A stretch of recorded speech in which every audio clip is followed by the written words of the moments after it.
Hello guys, welcome back our YouTube channel. Season 1ರಿಂದ season 11ವರೆಗೂ ಒಂದು ಲೆಕ್ಕ ಆಗಿದ್ರೆ ಸೀಸನ್ 12 ಮಾತ್ರ ಬೇರೆನೇ ಲೆಕ್ಕ ಆಗಿದೆ. ಯಾಕಪ್ಪ ಅಂತಂದರೆ 3ನೇ ವಾರಕ್ಕೆ ಫೈನಲ್ಗೆ ಯಾರ್ಯಾರೆಲ್ಲ ಹೋಗ್ತಾರೆ ನಾವು ಈ ವಾರದಲ್ಲಿ ಕಾದು ನೋಡಬೇಕಾಗಿತ್ತೆ. ಈ ಫೈನಲ್ಗಾಗಿ ಒಂದು ಆಟ ಇಟ್ಟಿದ್ದಾರೆ ಏನಪ್ಪ ಬಿಗ್ ಬಾಸ್ ಅವರು ಅಂತಂದರೆ, ಆ ಫೈನಲಲ್ಲಿ ಈ ಆಟದಲ್ಲಿ ಯಾರೆಲ್ಲ ಗೆಲ್ತಾರೋ ಅವ್ರು ಮಾತ್ರ ಫೈನಲಿಸ್ಟ್ ಆಗಿ ಆಯ್ಕೆ ಆಗ್ತಾರೆ ಅಂತಲೇ ಹೇಳ್ಬೋದು.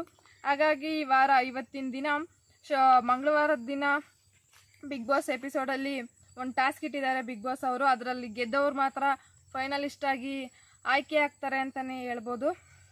ಆ ಆಟ ಏನಪ್ಪ ಅಂತ ಅಂದರೆ ಅವರು ಹಗ್ಗದ ಮಧ್ಯದಲ್ಲಿ ತೂರಿ ಆ ಬಾಲ್ ಚೆಂಡುಗಳನ್ನು ತಗೊಂಡೋಗಿ ಅವ್ರ ಫೋಟೋ ಮುಂದೆ ಇಡಬೇಕಾಗಿರುತ್ತೆ. ಅದರಲ್ಲಿ ಯಾರು ಇಡ್ತಾರೆ ಹಾಗೂ ಯಾರು ಆಟದಿಂದ ಹೊರ ಉಳಿತಾರೆ ಅನ್ನೋದ್ರಲ್ಲಿ ಸ್ಪಂದನ ಬಂದ್ಬಿಟ್ಟು ಧ್ರುವಂತ್ ಅವ್ರನ್ನ ಆಟದಿಂದ ಬ್ಲಾಕ್ ಮಾಡಿದ್ದಾಳೆ ಅಂತಲೇ ಹೇಳ್ಬೋದು.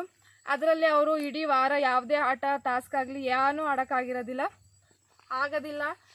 ಈ ಥರ ಯಾರ್ಯಾರೆಲ್ಲ ಹೊರಗೆ ಉಳಿತಾರೆ ಹಾಗೂ ಯಾರ್ಯಾರೆಲ್ಲ ಫೈನಲಿಸ್ಟ್ ಆಗಿ ಆಯ್ಕೆ ಆಗ್ತಾರೆ ಅಂತ ನಾವು ಇವತ್ತಿನ ಎಪಿಸೋಡಲ್ಲಿ ನೋಡಬೇಕಾಗಿರುತ್ತೆ. ಇಷ್ಟು ಹೇಳ್ತಾ ನಾನು ಇವತ್ತಿನ ಮಾತನ್ನ ಮುಗಿಸ್ತಾ ಇದ್ದೀನಿ.